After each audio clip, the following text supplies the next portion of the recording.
অৰুণাচলৰ ভূমিত অসম ধ্বংসৰ গোপন অভিসন্ধি দিবাং নদীত সংগোপনে স্থাপন বৃহৎ জলবোমা মুহূৰ্ততে নিশ্চিহ্ন হৈ পৰিব অসমৰ বহু অঞ্চল প্ৰথমে চাই লওক এই দৃশ্য দেখাত সাধাৰণ সুৰংগ যেন লাগিলেও ইয়াক এটা পাৰমাণৱিক বোমাৰ সৈতেহে তুলনা কৰাটো উচিত হ'ব আসলতে অৰুণাচলৰ দিবাং নৈৰ নামনি অংশত নিৰ্মাণ কৰি থকা নদীবান্ধৰ সুৰংগ এয়া অসমৰ চকুত ধুলি দি অৰুণাচলৰ মোনালীৰ এই স্থানতেই চলি আছে বৃহৎ নদীবান্ধৰ কাম নিৰ্মাণ কাৰ্য সম্পূৰ্ণ হ'লেই এই বান্ধ হৈ পৰিব অসমৰ বাবে ভাবুকি বান্ধ খুলিলে মাত্ৰ 4 ঘণ্টাতে নিশ্চিহ্ন হৈ যাব বহু অঞ্চল ধ্বংসস্তূপত পৰিণত হ'ব পাৰে ডিব্ৰু-চৈখোৱা ৰাষ্ট্ৰীয় উদ্যান অস্তিত্ব নোহোৱা হ'ব তিনিচুকীয়া জিলাৰ বিস্তীৰ্ণ অঞ্চল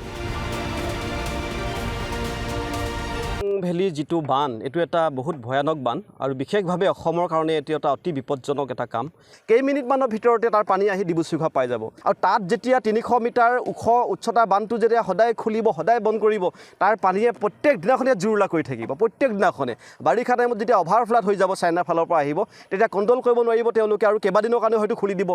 একেবাৰে কন্ট্ৰোল কৰিব নোৱাৰিব ইতিমধ্যে ক্ষিপ্ৰগতিত চলিছে প্ৰকল্পটোৰ নিৰ্মাণ কাৰ্য তিনিচুকীয়াৰ অসম অৰুণাচল সীমান্তৰ পৰা প্ৰায় 40 কিলোমিটাৰ নিলগত নিৰ্মাণ কৰা এই জলবোমাক লৈ এতিয়া শংকিত হৈ পৰিছে সীমান্তৱৰ্তী অসমীয়া বানটো হিটু পাৰে এটা বৃহৎ জলভাণ্ডাৰ তাতে কৰা হ'ব তেতিয়া মানে হুবনখিৰি বান্ধতে দেখিছে হুবনখিৰিটো 2000 মেগাৱাটৰ আৰু এইটো 2800 মেগাৱাটৰ এটা বান্ধ গতিকে 2800 মেগাৱাটৰ বান্ধটো যেতিয়া তাৰ পৰা আৰু তাত এইটো এটা পেকেজত তাত কেবা হাজাৰ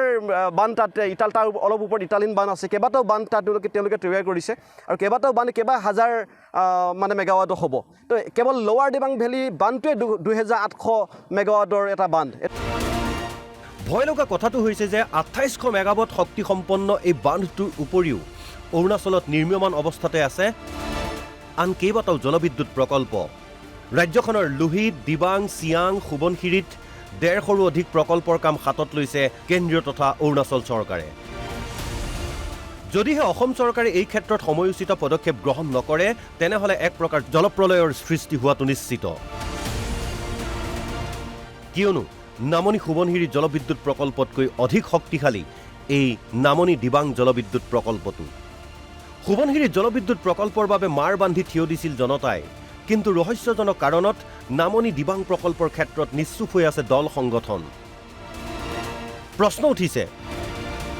প্ৰকৃতিপ্ৰেমী প্ৰদীপ কুমাৰ ভূঞাৰ প্ৰতিবেদনত উন্মোচিত এই ভয়াৱহ তথ্যই কেতিয়া জাগ্ৰত কৰিব জনতাক তথা জনপ্ৰতিনিধিক তিনিচুকীয়াৰ পৰা প্ৰতাপ মৰাণৰ সহযোগত news desk report NB news